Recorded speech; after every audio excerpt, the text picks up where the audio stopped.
Les adresses unicast sont associées à des interfaces réseau, tout comme en IPv4.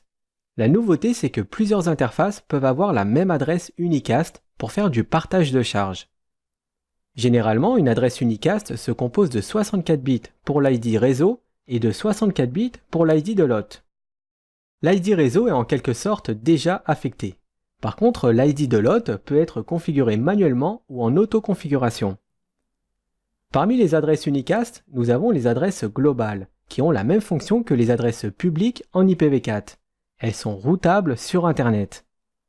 On a les adresses locales uniques qui peuvent être routées seulement dans un LAN. Elles ont la même fonction que les adresses IP privées de l'IPv4. Il y a les adresses de lien local qui, elles, ne sont pas routables.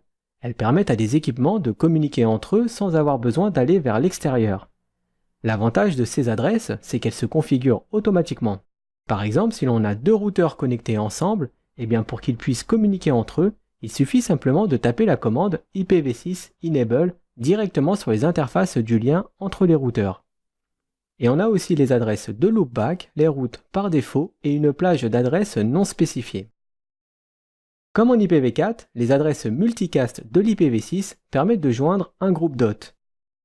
Et on termine avec les adresses de type Anycast qui sont une petite nouveauté de l'IPv6. Ce sont des adresses qui pointent vers un groupe d'hôtes comme pour les multicasts, sauf que seul le premier hôte joignable recevra les données.